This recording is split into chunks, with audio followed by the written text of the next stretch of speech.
경기도에 사는 60대 이정우 씨는 은퇴 후 오랜만에 옛 친구 박재훈 씨를 만나러 버스를 탔습니다. 은퇴 후의 생활에 대해 미리 은퇴한 친구에게 조언을 구하기 위해서였습니다. 이 씨는 이맘때쯤 집 베란다에서 출근하는 사람들을 볼 때면 괜히 우울함을 느꼈습니다. 이 씨는 은퇴하면서 생활비를 줄이기 위해 얼마 전에 차도 처분했습니다. 이 씨는 약속 시간에 맞춰 친구가 사는 지역에 도착했지만 아직 친구는 보이지 않았습니다. 이 씨는 친구 박 씨에게 연락했지만 박 씨는 이제야 잠에서 깬 듯했습니다. 평일 이 시간에 일어난 친구에게 이 씨는 몸이 안 좋냐고 물었습니다. 그러자 박 씨는 이 씨에게 자기 집으로 오라고 했습니다. 이 씨는 하염없이 기다리는 것보다 그냥 가는 게 낫겠다고 생각하고 발걸음을 옮겼습니다. 그렇게 이 씨는 박 씨의 집에 도착했습니다. 집이 좀 어지럽다는 박 씨의 말대로 정말 더러웠습니다. 이 씨는 이런 집에 자기를 왜 부르나 싶었습니다. 이 씨는 박 씨에게 아내는 같이 안 사냐고 물었습니다. 이 씨는 친구의 결혼식에도 갔었기 때문이었습니다. 헤어진 지 좀 됐어. 이 씨는 친구의 말을 듣고 침묵했습니다. 박 씨의 집은 버려야 할 물건들이 쌓여 있었고 냄새도 많이 났습니다. 이 씨는 도저히 이 안에서 뭘 먹기 힘들다고 생각해 밥을 차려주겠다는 박 씨의 말을 거절하고 나가서 먹자고 했습니다. 박 씨는 떡진 머리에 눈곱이 그대로 눈에 낀 상태로 밖으로 나왔습니다. 양치는 언제 했는지 말을 꺼낼 때마다 입에서 냄새가 났습니다. 나 요양원에 들어가게 됐어. 식당에 앉자마자 박 씨가 이 씨에게 말했습니다. 이 씨는 그런 친구의 말에 아무런 조언도 해줄 수 없었습니다. 그저 요새는 요양원 들어가는 게 흔하니 너무 걱정하지 말라고만 했습니다.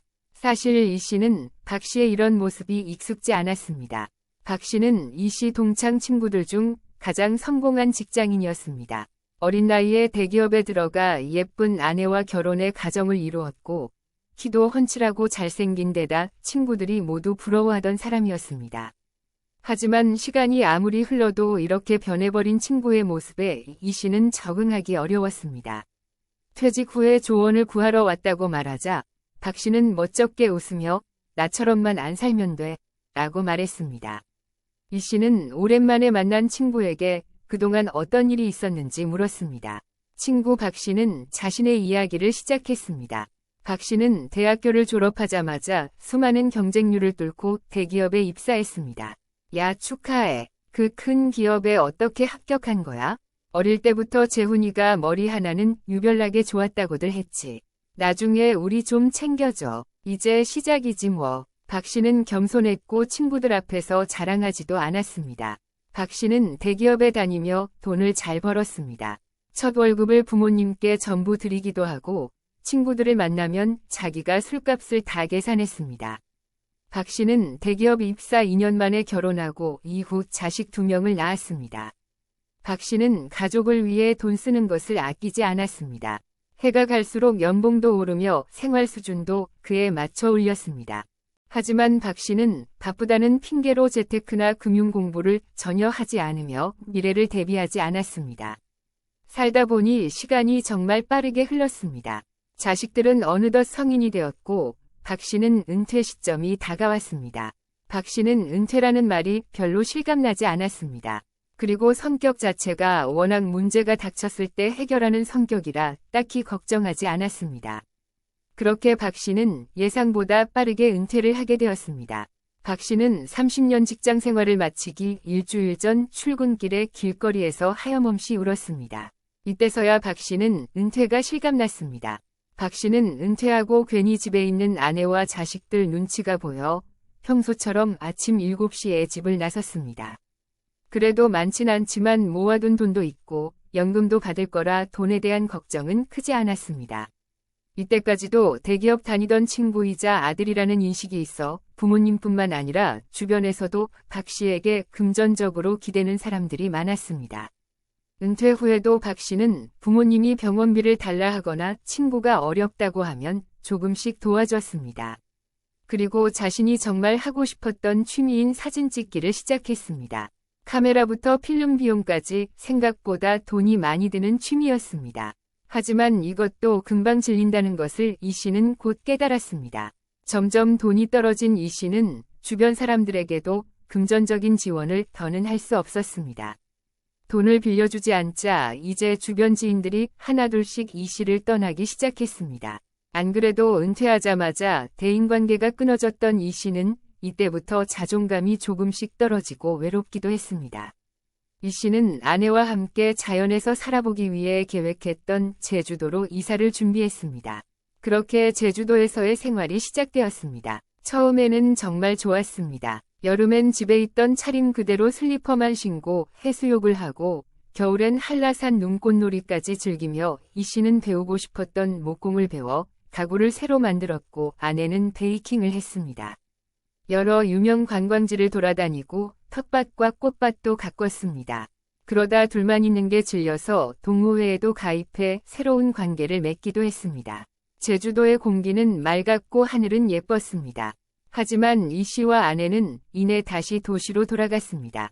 여름 습기가 너무 힘들었고 의료시설이 부족한 것이 큰 이유였습니다. 아내의 눈에 문제가 생겼는데 고민하다가 이 씨는 아내와 함께 다시 도시로 돌아가기로 결정했습니다. 그렇게 이 씨는 2년간의 제주도 생활을 마무리했습니다. 가끔 제주도에서 밭일을 도우며 소소하게 돈을 벌기는 했지만 이 씨의 예상보다 빠르게 돈이 줄어들고 있었습니다. 하지만 이때도 이 씨는 자신감이 있었기에 별다른 계획을 세우지 않았습니다. 은퇴 이후엔 몸이 안 아파야지. 몸이 아프면 다 소용없어. 이 씨는 은퇴한 사촌형과 대화를 나누었습니다. 하지만 이 씨는 그때 사촌형의 말을 귀담아 듣지 않았습니다. 그러나 사촌형의 말이 현실이 되는 데는 그리 오랜 시간이 걸리지 않았습니다. 다시 원래 집으로 돌아온 이 씨는 이때부터 불규칙한 생활을 시작했습니다.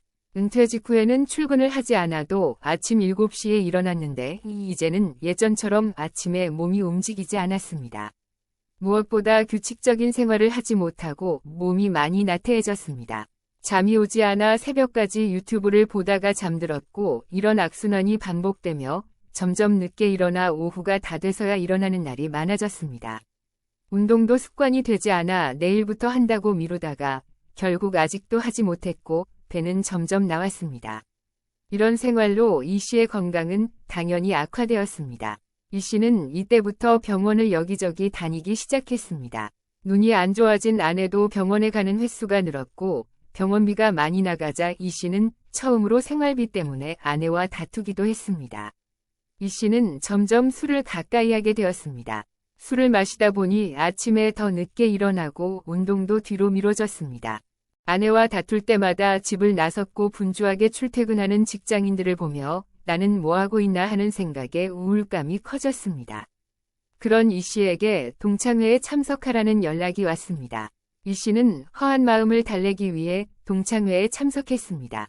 오랜만에 본 친구들 중에는 얼굴이 하나도 변하지 않은 친구부터 폭삭 늙어버린 친구, 그리고 별 볼 일 없다고 생각했던 친구가 지금 엄청 잘 나가는 모습을 보며 많은 변화가 있었음을 느꼈습니다.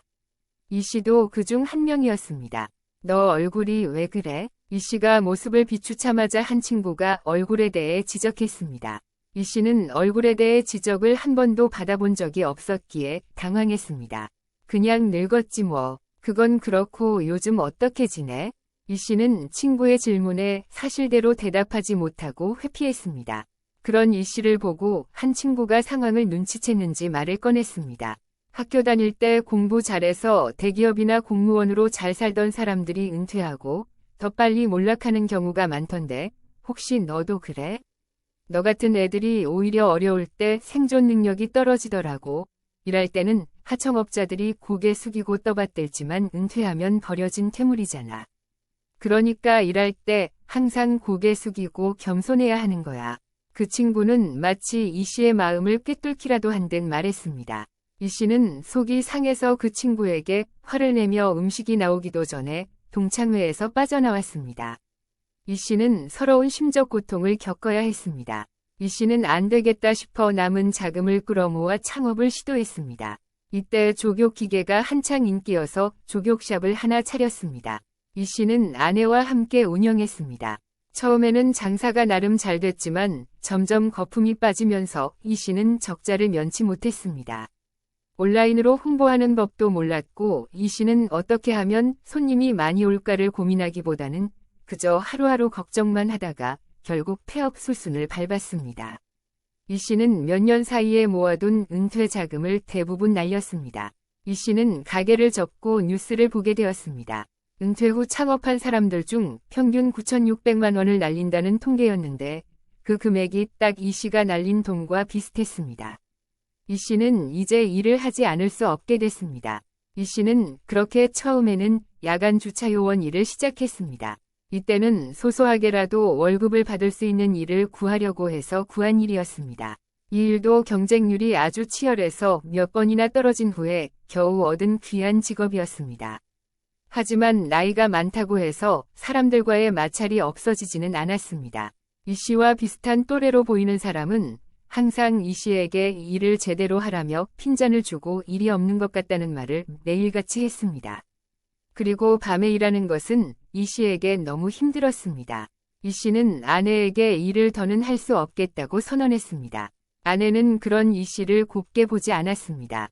불행히도 이맘때쯤 이 씨의 부모님이 아프기 시작했습니다. 병원비가 많이 나가자 이 씨는 지금 사는 집을 담보로 대출이라도 받아야 할 형편이었습니다. 설상가상으로 자식들은 하나둘씩 사업을 해보겠다, 결혼을 하겠다며 소식을 전해왔습니다. 이 씨는 당장 수입이 연금밖에 없어서 고민에 빠졌습니다. 그리고 아내와 상의 끝에 집을 팔기로 결정했습니다. 그때는 부동산 시장이 좋지 않아 집을 싼 값에 내놓았고 조금 손해를 봤습니다. 이 씨와 아내는 작은 집에 월세로 들어갔습니다. 하지만 이 씨의 연금만으로 생활비를 충당하기에는 빠듯했습니다. 이 씨는 다시 한번 일자리를 찾기 시작했습니다. 3개월간 일자리를 찾은 끝에 이 씨는 경비 일을 하게 됐습니다. 하지만 이곳에서도 이 씨의 자리를 노리는 사람이 있었고 이 사람은 의회 관리자에게 아첨을 하며 이 씨를 다른 곳으로 보내고 이 씨가 하던 일을 가로채려 했습니다. 결국 이 씨는 관리자에 의해 지금 하던 편한 일을 뺏기고 더 힘든 곳으로 배정되어 일하게 되었습니다. 세상에는 인간 이하의 존재들이 많다는 것을 이 씨는 은퇴 후 일을 하면서 깨달았습니다. 하지만 이 씨는 이제 더는 사람이 마음에 안 든다고 일이 힘들다고 그만둘 수 있는 처지가 아니었습니다. 이 씨는 그럴 때마다 화려했던 과거를 회상했습니다. 하지만 관리자의 폭언을 들을 때면 그런 과거의 회상에서 벗어날 수밖에 없었습니다. 이 씨는 그렇게 아내를 위해 일을 했지만 어느 날 아내는 이 씨에게 이혼을 통보했습니다. 아주 오랜 시간 고민한 끝에 내린 결정이었는지 이 씨가 마음을 돌려보려 해도 아내의 마음은 돌아오지 않았습니다. 그리고 얼마 지나지 않아 아내는 곧 재혼한 듯 싶었습니다. 소식을 들어보니 아주 돈을 잘 벌고 여유 있게 사는 이 씨와 또래로 보이는 사람과 재혼을 한 듯 싶었습니다. 자식들은 그런 부모님에게는 별 관심이 없었고 자기 생활하기에 바빴습니다. 그렇게 이 씨는 혼자가 됐습니다. 다행히 일을 다니고는 있었지만 점점 폐인이 되어가고 있었습니다. 퇴근을 하면 이 씨는 매일같이 술을 마셨습니다. 그리고 치우는 것도 귀찮아 미루니 집은 점점 냄새가 나기 시작했습니다. 이 씨는 허리와 무릎이 점점 안 좋아지고 있었습니다. 일을 언제까지 다닐 수 있을지도 확신할 수 없었지만 무엇보다 이 씨는 지금 상황을 개선하고자 하는 의지력을 완전히 상실했습니다. 이 씨는 그렇게 건강을 잃고 다시 한번 일자리를 잃었습니다. 이 씨는 안 좋은 생각을 여러 번 하기도 했습니다. 이런 상황에 이정우 씨가 이 씨를 찾아온 것이었습니다. 이정우 씨는 그런 이 씨의 이야기를 듣고 아무 말도 할 수 없었습니다. 이정우 씨는 이 씨보다는 정년퇴직을 늦게 했는데 앞으로 이 씨의 과정을 자기도 겪을 수 있다고 생각하니 두려움이 앞섰습니다. 그렇게 이정우 씨는 이 씨에게 그 어떤 위로도 전하지 못했습니다. 이 씨는 그저 이정우 씨에게 모든 것이 욕심이고 비교는 의미가 없으니 건강 잘 챙기고 모아놓은 돈 잘 지키면서 여유가 되면 쉬면서 여행도 다니고 맛있는 것도 많이 먹으라고 조언해 주었습니다. 자기가 다시 전으로 돌아간다면 그렇게 할 것이라며 말이죠. 그렇게 이정우 씨는 이 씨와 헤어지고 마음이 조금 더 복잡해졌습니다. 이정우 씨는 이후 규칙적인 삶을 살기 위해 노력했고 무엇보다 건강을 열심히 챙겼습니다. 그리고 욕심 부리지 않고 소일거리만 하고 나머지는 그동안 하고 싶었던 것들을 즐기려고 했습니다. 이후 이정우 씨에게 이 씨의 부고 문자가 날아왔습니다.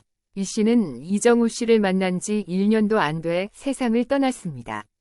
이정우 씨는 장례식에 참석해 유족들을 위로했습니다.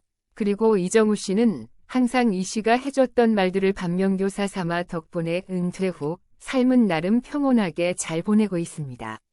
여러분은 이런 이 씨의 이야기를 어떻게 들으셨나요? 아무리 젊어서 잘 나갔어도 준비 없이 은퇴하는 순간 말년이 한순간에 꼬일 수 있습니다. 이런 것을 보면 미리 준비하고 계획하는 것이 뻔한 말이지만 정말 중요한 것 같습니다. 물론 자기 뜻대로 흘러가지는 않는 게 인생이지만 이것을 준비하고 안 하고의 차이는 매우 큽니다. 요새는 60대를 할머니 할아버지라고 부르면 많은 분들이 욕을 합니다. 여러분은 지금 한창인 60대의 인생 후반기를 잘 준비하고 계신가요? 물론 이보다 더 일찍 준비하면 더욱 좋고 60대가 지나버려도 아직 늦지 않았습니다. 지금부터는 이와 관련하여 인생 후반기의 수많은 사건들을 현명하게 헤쳐나가기 위해 알아야 할 4가지와 후회 없는 노년의 삶을 맞이하기 위한 3가지에 대해 알려드리려 합니다.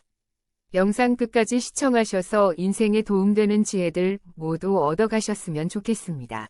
그럼 다시 이어가겠습니다. 인생 후반기를 현명하게 헤쳐나가기 위해 알아야 할 첫 번째는 황혼 이혼에 대비하라는 것입니다. 부부 3쌍 중 1쌍이 이혼을 한다는 이야기가 종종 들리는데 이는 어디까지나 형식상의 이혼일 뿐입니다. 따로 별거를 하지 않아도 두 사람의 마음이 갈라지면 이미 이혼한 상태라고 할 수 있습니다. 한 기관의 조사에 따르면 30대 기혼 여성의 70%는 남편에게 불만이 있고 그 불만을 가진 채 노후를 맞이한다고 합니다. 실제로 50대 기혼 여성을 대상으로 조사해봐도 동일하게 약 70%가 여전히 남편에게 불만이 많다고 답했습니다. 이렇게 보면 마음의 이혼은 3쌍 중 2쌍이란 수치가 되지 않을까 싶습니다. 인생의 황혼기에 접어들면 갑자기 아내가 이혼을 선언할 가능성이 있습니다. 그리고 유감스럽게도 남편은 아내의 이혼 선언을 거의 뒤집을 수 없습니다. 1960년대 전반기의 이혼 건수는 연간 약 7만 쌍이었지만 해마다 상승해 2002년에 약 29만 쌍이라는 최고점을 찍은 뒤 서서히 감소해 지금에 이르고 있습니다. 그러나 중요한 사실은 이혼수 자체는 감소하는 경향을 보이지만 정작 황혼 이혼은 늘어나고 있다는 점입니다. 50세 이상의 이혼 건수는 1990년에 약 2만 쌍에서 2000년에 2배 이상 급증했습니다. 주부가 당연하던 예전 시대에서 벗어나 여성의 사회 진출이 활발해지고 맞벌이가 당연해지면서 여성에게도 생활력이 생겼고 이로 인해 자연스럽게 이혼을 선택하는 여성이 많아진 것입니다.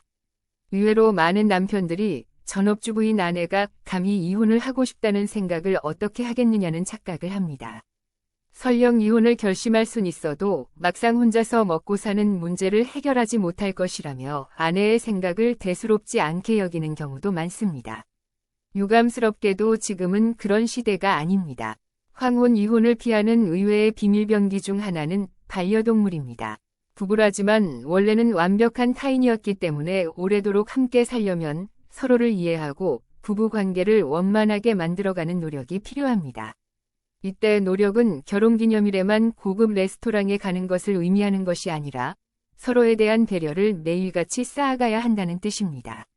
그렇다고 해서 50에서 60대가 된 마당에 자신의 성격과 생활 습관을 하루아침에 바꿀 수는 없을 겁니다.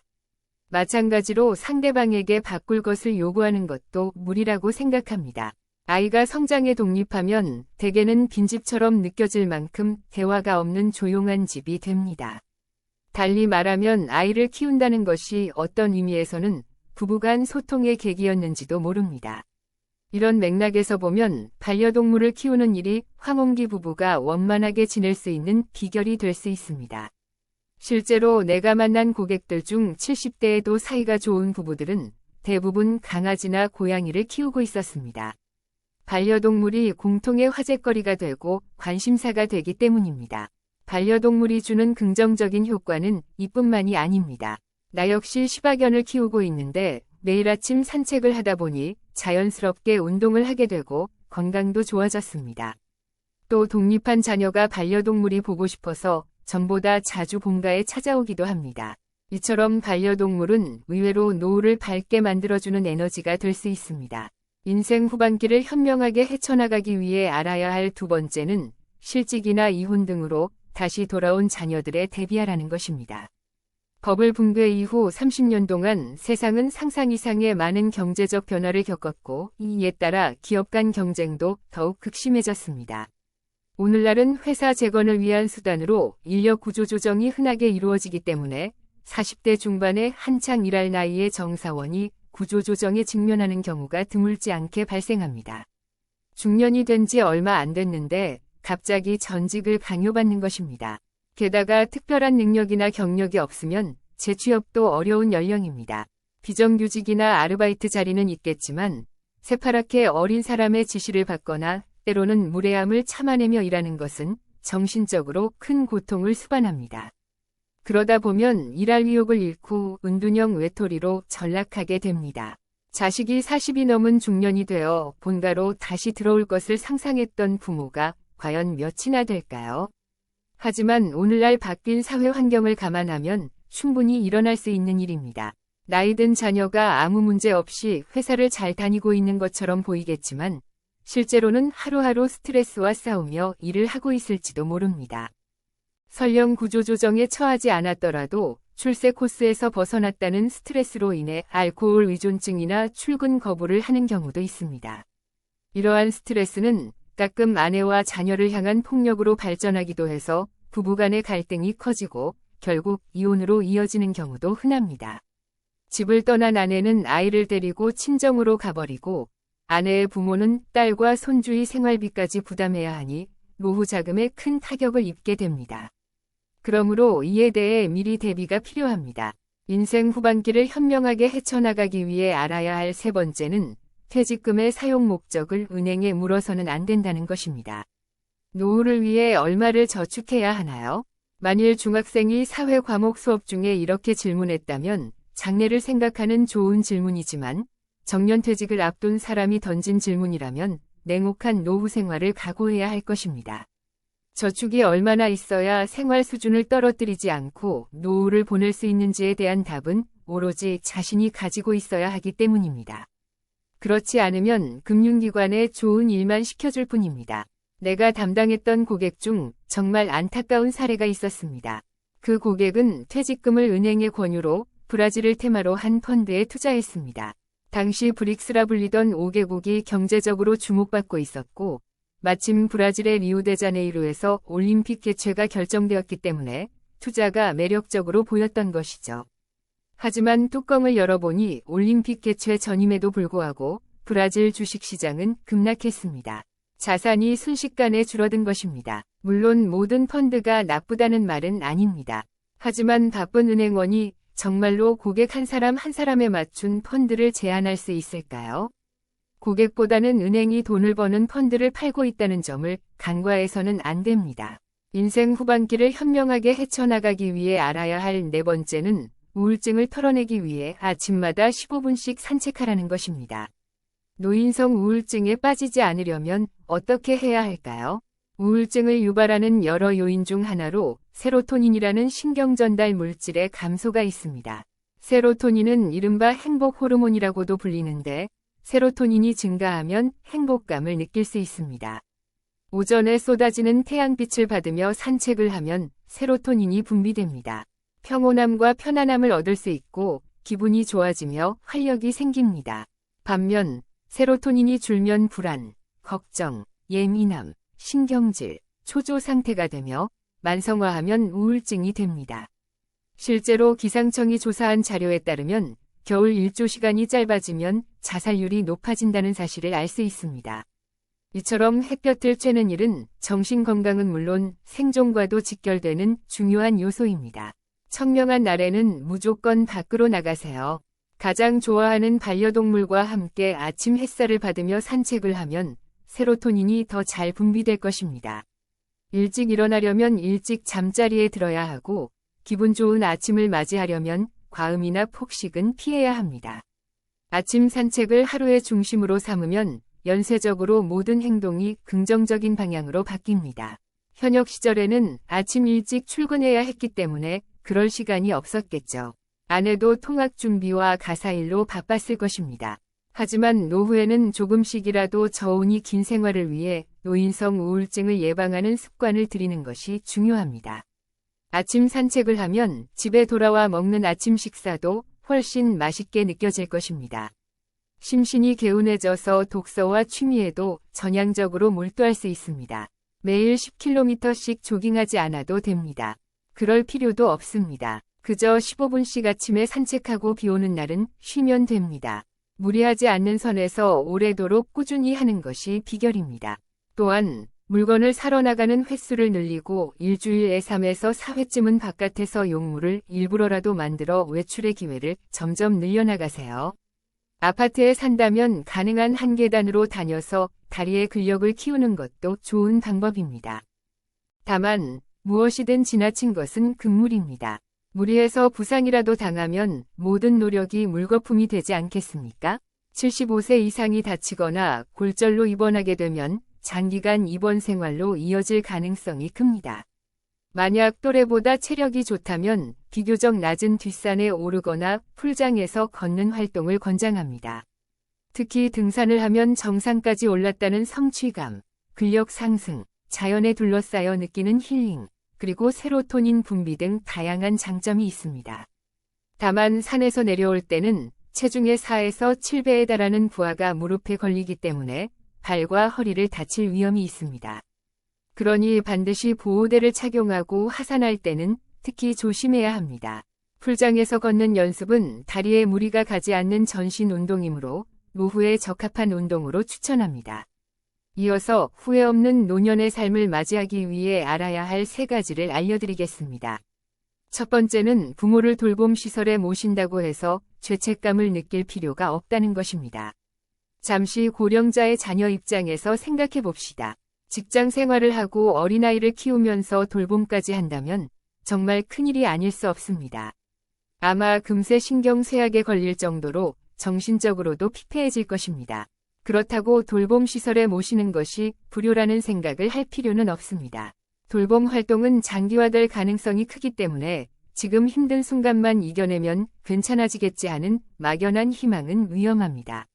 차라리 일찌감치 돌봄 시설에 모시는 편이 부모와 자식 모두에게 행복할 수 있습니다. 돌봄 시설에는 고령자를 전문적으로 돌보는 전문가들이 많기 때문입니다. 특히 배우자인 아내가 시부모의 돌봄에 내몰리는 경우가 많습니다. 아내는 남편에게도 시부모에게도 힘들다는 내색을 하기가 어렵습니다. 이때 남편은 아내가 표현하는 작은 신호라도 놓치지 말아야 합니다.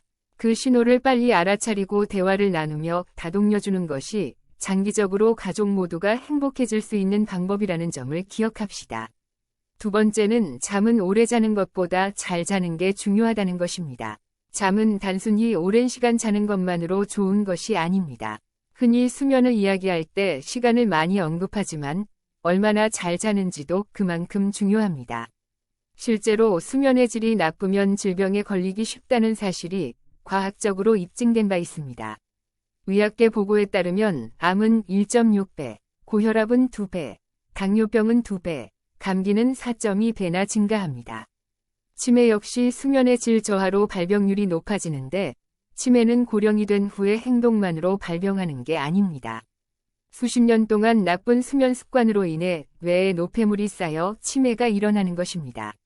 질 좋은 수면은 잠잘 때만이 아니라 낮 동안의 활동에도 큰 영향을 끼칩니다. 햇빛을 받고 적당한 운동을 하면 우리 몸에서는 세로토닌이라는 호르몬이 분비됩니다.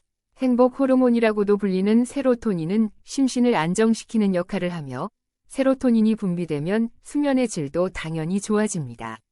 그런데 이 세로토닌은 주로 낮 동안 활발히 활동할 때 분비되므로 세로토닌 분비를 촉진시키려면 오전에 밖으로 나가 간단한 운동이라도 해야 합니다. 반대로 세로토닌이 분비되지 않으면 외출은 물론이고 식사 같은 간단한 활동조차도 귀찮아집니다. 하루 종일 집에서 텔레비전만 보는 사람들이 여기에 해당하며 이들은 시간이 지날수록 노쇠해질 확률이 높습니다. 노쇠해지는 시기를 의도적으로 늦출 수 있다는 사실을 아셔야 합니다. 75세가 되더라도 누구나 병을 앓는 것은 아닙니다. 고령자의 약 10%는 사망하는 순간까지 심신이 건강한 상태로 지내며 일상생활이 혼자 힘들 정도로 노쇠한 상태라 할지라도 돌봄이 필요하지 않은 상태에서 몇 개월 후 사망하는 경우도 있습니다. 다시 말해 노쇠를 늦출 수 있는 사람들이 실제로 존재한다는 것입니다. 고령자의 골절을 떠올려 보십시오. 건강한 상태라면 교통사고가 아닌 이상 갑자기 골절이 일어나는 일은 드뭅니다. 그런데 고령의 골절이 일어난다는 말은 대부분 노쇠한 상태를 거쳐 골절에 이른 것을 의미합니다. 밖으로 나가 걷지 않게 되면 근력이 떨어지고 활동량이 줄어들며 식욕이 감소하여 음식을 적게 먹고 영양 상태도 불량해집니다. 외출을 싫어하게 되면 사회적 고립이 가속화되어 마음의 병이 생기기 시작합니다.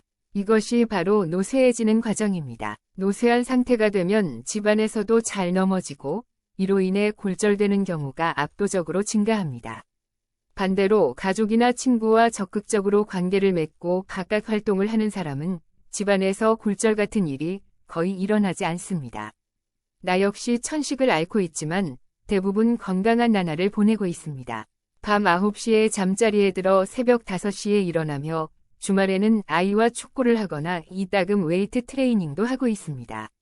노쇠 예방과 노화 방지를 위해 몸 전체의 근육량을 늘리고 균형 잡힌 영양 섭취를 잊지 않고 있습니다. 천식이 있음에도 불구하고 잘 관리하면 노후에 돌봄이 필요한 시기를 늦출 수 있다고 믿으며 이러한 생활을 하고 있습니다. 앞으로는 인생 100세 시대에 맞춰 건강 수명을 늘리는, 즉 질병이 있더라도 돌봄 없이 스스로 생활할 수 있는 힘을 키우는 것이 중요합니다. 지금부터라도 몸이 노쇠해지는 것을 늦추는 방법을 찾아 적극적으로 실행해 봅시다. 50세까지가 인생 전반전입니다. 50세를 넘어선 인생 후반전은 전반전과 경기 운영 방식이 완전히 다릅니다. 노후에는 자산을 늘리는 것과 출세, 성공에 대한 중요성이 줄어듭니다. 100만엔이 자산을 늘리는 것보다 행복을 느낄 수 있는 하루를 얼마나 더 늘릴 수 있느냐가 더 중요한 시기입니다. 인생의 전반기에는 연소득을 올리고 자녀의 입시를 성공시키기 위해 직장과 사회의 요구에 휩쓸려 많은 사람들이 균형을 잃었을 것입니다. 나 또한 돌아보면 나와 가족에 대한 관심과 건강보다는 큰 돈을 벌고 성공하는 것에만 집중하여 모든 에너지를 쏟았습니다. 당시에는 균형의 중요성을 몰랐습니다. 소득이 늘어나면 나와 가족의 행복도가 당연히 올라갈 것이라고 착각했습니다. 하지만 지금 인생 후반에 들어선 나는 그것이 사실이 아니라고 자신 있게 말할 수 있습니다. 행복을 관장하는 호르몬에는 세로토닌, 옥시토신, 도파민이 있습니다. 먼저 세로토닌이 분비되면 기분이 과도하게 들뜨거나 심하게 가라앉는 일이 줄어들고 스트레스와 불안감도 덜해집니다. 그러니 세로토닌이 분비되지 않으면 이유 없이 불안해지고 아침에 일어나도 기분이 우울하며 매사에 초조하고 쫓기는 기분이 들고 아무것도 하고 싶지 않다는 등 우울증 비슷한 증상이 나타날 위험이 높아집니다. 자기 자신이 스스로 행복하다고 느끼지 못하는데 어떻게 다른 사람에게 친절하게 대할 수 있을까요? 노후에는 가족 간의 상호 지지가 관계의 중심축이 되어야 합니다. 정신적으로나 육체적으로나 하나의 축이 망가지면 가족 전체가 붕괴될 위험이 커집니다. 이런 위기 상황을 피하려면 무엇보다 자신의 심신을 안정시키는 행동과 습관이 중요합니다. 예를 들어 아침 산책을 통해 햇볕을 정기적으로 쬐고 아침 식사는 절대 거르지 않아야 합니다. 식사를 할 때는 음식을 천천히 씹으며 그 맛을 음미하고 요가나 명상을 규칙적으로 하는 것도 좋습니다. 바쁜 일상 속에서도 잠시 복식 호흡을 하면 세로토닌이 분비됩니다. 일부러 여행까지 가지 않더라도 단지 푸른 녹지가 있는 공원에 가는 것만으로도 충분합니다. 매일 밖에 나가 공원을 산책하며 하루 10분씩 햇볕을 쬐는 습관을 들이세요. 이렇게 세로토닌이 꾸준히 분비되면 밤에 잘 때도 수면의 질이 좋아져 불면증이나 수면 부족 상태에서 벗어날 수 있습니다. 노후에는 내 건강은 내가 지킨다, 건강이 최고다라는 생각을 의식적으로 품고 하루하루를 살아야 합니다. 건강하게 오래 사는 비결은 매일의 사소한 습관에 달려 있습니다. 여러분은 오늘의 영상 내용에 공감하시나요? 알고는 있었지만 차마 실천하지 못했던 부분들도 있을 것입니다. 만약 이 중 한 가지만이라도 실천해볼 가치가 있다고 느낀다면 오늘 당장 실천해보는 것은 어떨까요? 실천하는 여러분을 인생의 지혜가 응원할 것입니다. 이상으로 오늘의 영상을 마치겠습니다. 우리 모든 구독자분들의 행복한 여생을 응원합니다. 다음에 더 좋은 내용으로 찾아뵙겠습니다. 감사합니다.